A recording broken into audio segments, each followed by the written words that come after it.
Unë jam Endrit Mona, me profesion fizioterapist. Komplimenta gjithë stafit organizativ për këto 3 ditë me më shumë dije, që përfshin pafund mjek dhe specialist në qenes fizike. Sot do flasim për posturën. Shumë pak tema ka pas me posturën, sepse gjitha është përqendruar mbi dhimbjen, por edhe postura është një ndër shkaqet kryesore të dhimbjes dhe të prishjes cilësisë jetesës. Do flasim për një temë e cila është e lidhur kryesisht me trajtimin e problemeve të shputës dhe në tërësi të pjesës së posturës. Shpeshherë flasim për mënyrën e qëndrimit, sidomos 10 vjeçari i fundit, ku njerëzit janë të ekspozuar ndaj qëndrimit në një posturë kifotike, në udhëtime të gjata para kompjuterit, shtimi i orëve të punës online kam bërë që pjesa e posturës të filloj të ndryshoj, ashtu të ndryshoj dhe cilësia e jetesës, por edhe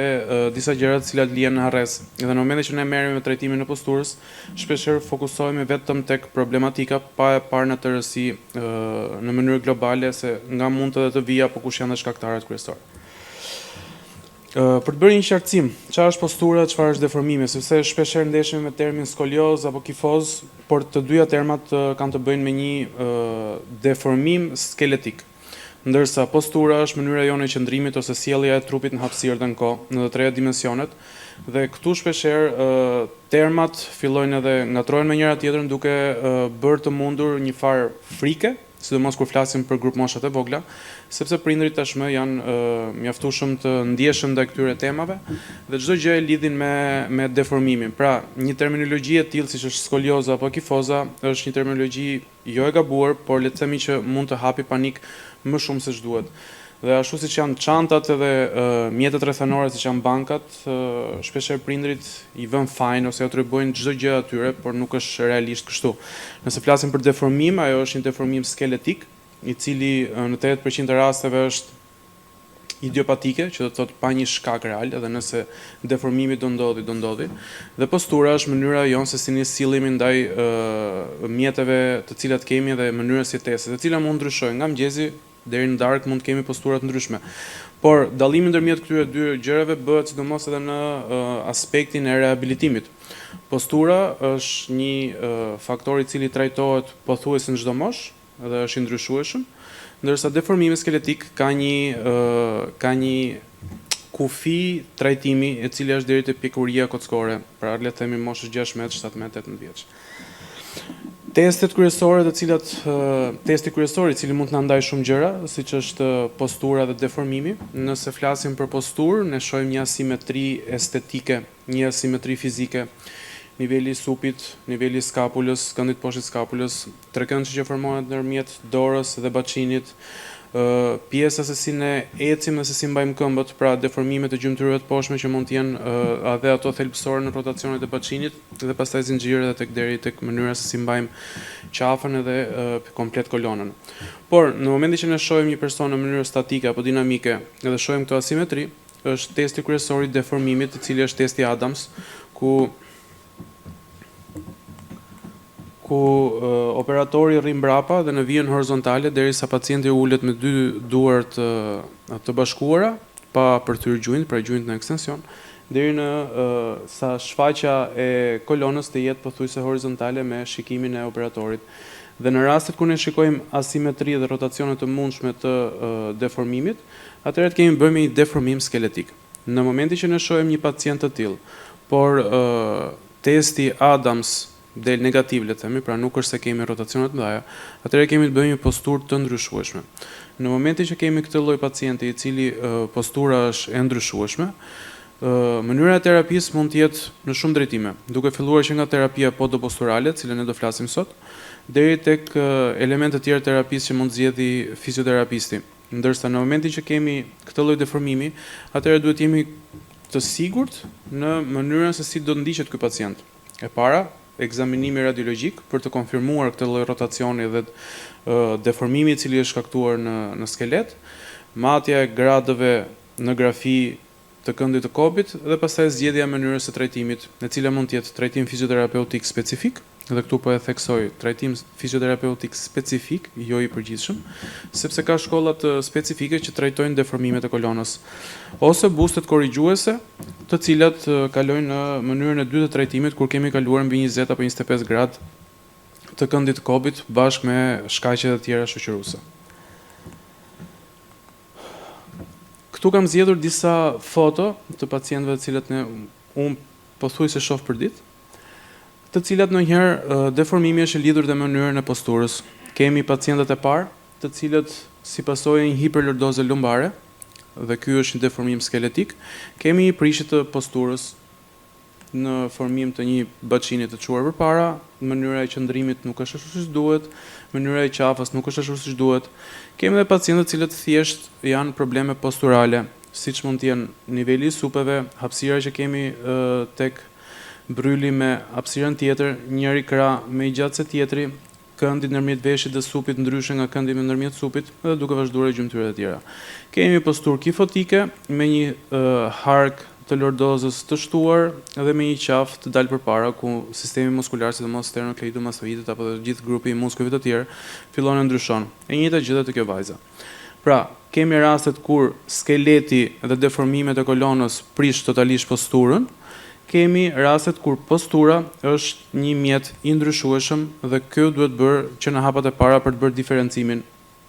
Ashtu siç kemi edhe problematike të gjymtyrëve të poshtme. Këtu kam zgjedhur vetëm shputën, por nuk duhet harruar edhe deformimet të cilat mund vinë në pjesën e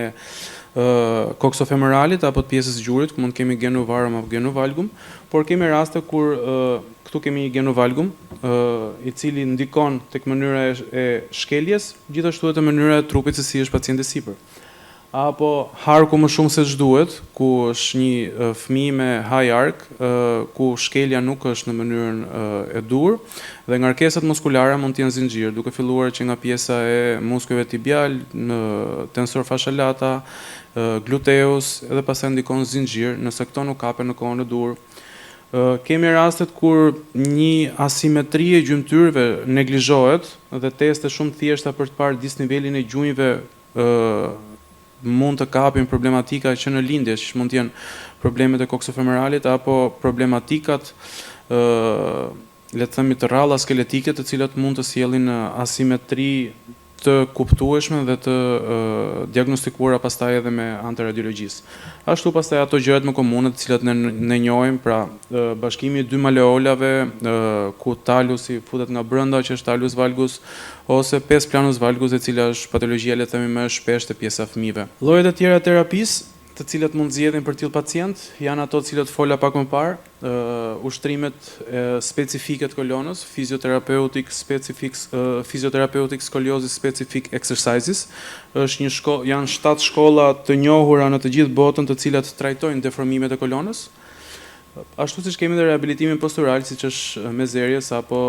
rehabilitimi postural global, Sushardi, të cilët më së shumti theksi vendoset tek problematika dhe jo të shikohet globalisht siç mund të jetë terapia, të cilët unë do përmend pak sot, që është terapia podoposturale, e cila fokusin kryesor e vendos tek mënyrat e shkelurit dhe mënyrat e hecurit, e cila pastaj lidhet në të gjithë zinxhirat e tjerë muskular derisa kalon te pjesa e kolonës. Terapia podoposturale është një metodë vlerësimi dhe trajtimi e fokusuar te shputa si një çelës për përmirësimin e gjithë sistemit të trupit. Përdor aparatura vlerësimi si tapeti vlerësues, ku bën mat presionin e shputave në statik dhe në dinamik për të parë mënyrën e shkeljes dhe mënyrat e hecurit. Apo aparatura vlerësimi pa ekspozimin e rrezatimit, siç është spine 3D-ja apo aparatura të tjera të ngjashme. Për të konkluduar pastaj në një plan global trajtimi. Kryesisht përqendrohet tek rehabilitimi aktiv, ku pjesët e trajtimit janë plantaret proprioceptive, jo ato klasike, por duke ndikuar në muskujt e shputës për të ndryshuar mënyrën e shkeljes. Ushtrime gjimnastikore të cilat stimulojnë shputën dhe futur në punë gjithë muskujt zinxhir. Në një në prezantimet që kishte doktor Ernest këto ditë, në ditën e parë, gjatë kohës që po shpjegonte kirurgjinë e shputës dhe problematikat e tjera ortopedike, e vuri theksin tek balance is the key. E njëjta gjë ndodhem në terapinë të cilat ne po flasim, sepse për të pasur mënyrën e dur për të për të pasur rezultatin e duhur, patjetër që duhet kemi gjithë trupin në balancë. Këtu kemi disa ekzaminime të cilat ne kryejmë në përditshmërinë tonë, që është ekzaminimi 3D i kolonës, gjithashtu dhe i shputës në mënyrë statike, ku vlerësimi i kolonës bëhet në 3 dimensionet, bëhet në planin frontal, ku shikohet asimetria e supeve ose asimetria e trungut, në planin sagittal ku shikohet thellësia e qafës në krahasim me trungun apo hapësira e shtuar e lordozave lumbare. Gjithashtu dhe në planin transversal ku shikohet rotacioni i vertebrave apo niveli i supeve, niveli i baçinit edhe rotacioni i vertebrave gjatë kohës që ne bëjmë vlerësimin. Dhe 2 raste të cilat shohim në mënyrën se si vendoset presioni i shputës. Në të 2 rastet nëse shohim kemi një ekspozim më të madh të presionit të shputës tek zona e themrës, edhe e njëjta gjë ku kemi një hark më shumë se ç'duhet dhe një tendencë të shkeluri më shumë nga e djatha se sa tek e majta. Pra kemi disa elementë për të kuptuar nëse problematika vjen nga pjesa e shputës dhe pastaj ndikon direkt tek problema e posturës, apo siç ndodh rëndomt që postura ndikon edhe në mënyrën e të shkelurit. Mënyra e trajtimit që ne kemi më mbrapa, kjo është një ndër rastet kur ne bëjmë krahasim para mbrapa pas përdorimit të plantareve për një efekt më shumë se 6 muaj apo 1 vit. Kemi raste të cilat shikohet që të fëmijët kryesisht nuk kemi pothuajse asnjë nga pjesën e gjurmëve ashtu siç duket, dhe pas 1 viti kemi këtë lloj shfaqje pas përdorimit të plantareve apo përhapja e një gjerësie të peshës në mënyrë jo formë të rregullt dhe pastaj kemi një shputë të rregullt apo ndikimi e njëjta gjë si në rastin e parë ku prekja është totalisht e çrregullt, edhe kuptojnë vetë nëse këta fëmijë nëse nuk diagnostikohen që në kohën e dur, çfarë lloj terapie ose çfarë lloj ndikimi mund të ketë tek ta. Pa u futur në detaje fizike që mund të jenë obez, mund të jenë fëmijë të cilët në më së shumti shohim fëmijë të cilët nuk kanë aktivitet sportiv, pra janë neglizhent ndaj këtyre këshillave. Rëndësia e terapisë, sidomos në moshat 9-16 vjeç. Ushtrimet janë të lidhura, janë të indikuara si aspekt kryesor. Pra, ushtrimi është gjëja kryesore e cila bëhet gjatë terapisë dhe çdo gjë përkufizohet rreth ose më saktë rrethohet rreth mënyra specifike që bëhen ushtrimet për posturën, por ashtu edhe problemet e shputës. Në terapinë podoposturale ushtrimet janë aktive dhe ato zënë vendin më të madh edhe më të rëndësishëm gjatë terapisë. Pse 9 dhe 16 vjeç? Sepse në moshën kryesisht për të ndarë në çik mënyrën e trajtimit në fëmijët të cilët kemi më poshtë se 9 vjeç, kemi ushtrime për shputën dhe për ecjen dhe mbi të gjitha ndërgjegjësinë për sa i përket posturës që ata kanë. Sepse është më vështirë të ndjekën ushtrimet posturale fëmijët të cilët janë 9 vjeç. Mbi 9 vjeç kryesisht bëhen ushtrime për posturën edhe pastaj për ekuilibrin, balancën dhe të gjithë ushtrimet të cilat lidhen direkt me pjesën e shputës. Ushtrimet thjeshta të cilat bëhen edhe në metoda të tjera, nuk është se bëhet diçka specifike që nuk është bërë më parë, por mënyra se si ndiqet dhe mënyra se si lidhen njëra me tjetrën e bën çik këtë metodë jo shumë të vlerësuar ose më saktë të harruar në krahasim me metodat e tjera. Arsyeja 9-16 vjeç është sepse në momentin që ne kapim një problem postural, gjithë lufta jonë është që kjo gjë mos të përkthehet në një problem skeletik. Sepse nëse ne kapim një posturë kifotike apo një posturë skoliotike në moshat e vogla, gjithë lufta është që kjo të trajtohet në kohën e dur edhe mos të ndikojë pastaj që të përkthehet në një problem, sepse dihet një rast i tillë nëse ngel më tepër se 6 muaj apo 1 vit i pa trajtuar, nuk është e çuditshme që të formojë deformim skeletik më pas. Kuptohet që 9 vjeç është faza ku fëmijët kanë ndryshime fizike, zgjaten shumë, kanë luhatje peshe, dhe sidomos te gjinia femërore ku deformimet e kolonës janë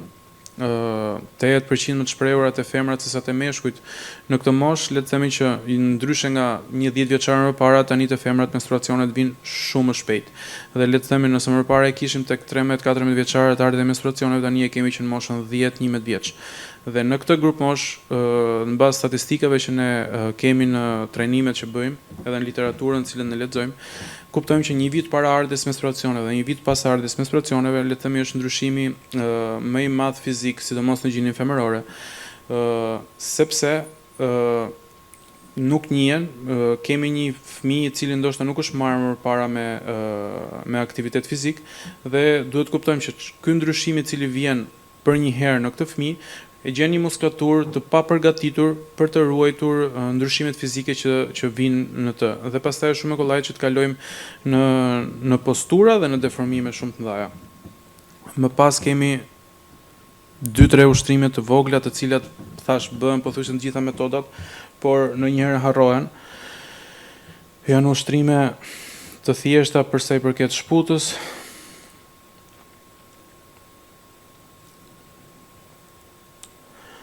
Ushtrime koordinimi për sa i përket balancës edhe mënyrës se si shkel në shputë, duke ndikuar kryesisht në të gjithë kolonën, jo vetëm tek mënyra e uштrimit, ushtrimet statike tek fëmijët, të cilat ndonjëherë duhet i bëjmë dhe argëtuese, vetëm nëse dëgjoni të qeshur në këtij fëmije.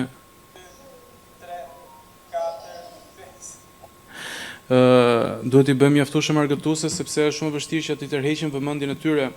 për t'i bërë këto dhe më besoni që është shumë e vështirë që këto gjëra të bëhen në shtëpi. Dhe shumica e prindërve në moshën 9 vjeç e më poshtë vështirësi më të madhe kanë ndjekjen dhe përqendrimin të fëmijët për t'i bërë këto ushtrime në shtëpi.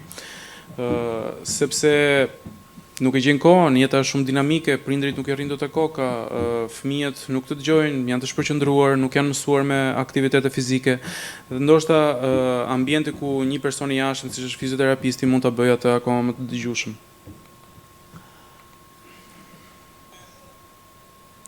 Këto janë disa ndryshime të tjera të cilat kanë ndodhur pas terapisë podoposturale, por edhe specifike të kolonës. Kemi asimetri të dukshme në foton e parë dhe ndryshime të dukshme në foton e dytë, tek të treja rastet. Këto kanë qenë kryesisht ndikuara nga kolona fillimisht, pra posturat të ndikuara nga kolona, jo thjesht vetëm posturë. Ajo cilët doja t'rregoja sot ishte fokusi për të trajtuar një fëmijë të asaj grup moshe globalisht, sepse shpeshherë harrojmë trajtimin duke trajtuar fëmijën në mënyrë globale, sepse ka fëmijë të cilët nuk i njohin të gjitha aftësitë që ata kanë. Dhe ajo çka unë shoh në përditshmëri është deficienca ose pamundësia për ata për të pasur një koordinim, për të pasur një balancë, për të sfiduar veten në gjëra tjera dhe një mungesë shumë e madhe e aktivitetit fizik. Thash, nëse marrim shumë dimensione, është shumë e vështirë me jetën që bëhet sot, distancat, koha, angazhimet që kanë fëmijët dhe prindrit gjithashtu, por disa grup mosha të cilat e kanë shumë vështirë të aktivizohen dhe të njohin grup moskujt e tyre. Dhe ashtu siç kemi edhe raste të cilat të kapura me vonesë kanë përfunduar në trajtime më rigide, siç është busti korrigjues, dhe problematika të cilat nëse ne shohim një posturë kifotike si ato që ju thash pak më parë në një moshë 9 apo 10 vjeç dhe ti e pyet për nivelin e dhimbjes, niveli i dhimbjes është 0. Por nëse pyet të njëjtin pacient i cili mund mos të trajtohet në moshën 12 apo 14 vjeç, të cilat tashmë janë të shtuara problematikat cervikale, sidomos si pasojë e posturës kifotike dhe në një qafe të dalë përpara dhe të ndryshimit komplet të zinxhirëve muskular, kanë filluar që simptomat e para të cervikalgjisë, siç është rëndesa mbrapa koke, errësimi sysh, humbja e përqendrimit, shumicën e fëmijëve e kemi me syze. Të gjitha këto lloj simptomash, të cilat ne mund t'i gjejmë te grup moshat 20, 25, pra të grup moshat të cilat sapo kanë lënë universitetin dhe kanë filluar një mënyrë tjetër, siç është aktiviteti në përpunët e përditshme, i shohim në grup moshat 12-14 vjeç. Pra, fokusi te fëmijët ndoshta duhet të jetë pak më i ndërgjegjshëm dhe pak më i ndjeshëm nga të gjithë, jo vetëm karshi prindërve, por dhënia e informacionit të duhur dhe mos neglizhenca e këtyre gjërave, besoj se do shpëtojë mjaftueshëm fëmijë. Ashtu, siç edhe duhet hequr koncepti i shumicës së terapive që ekzistojnë jo vetëm në Shqipëri, por edhe në botë, wait and see, që do të thotë presim dhe të shohim çfarë ndodhi me këtë fëmijë. Të presim me çfarë ndodhi me këtë fëmijë nuk është terapi. Wait and see ka dalë prej kohësh nga përdorimi dhe duhet ndërhyrë që në grup moshat e vogla. Shumë faleminderit.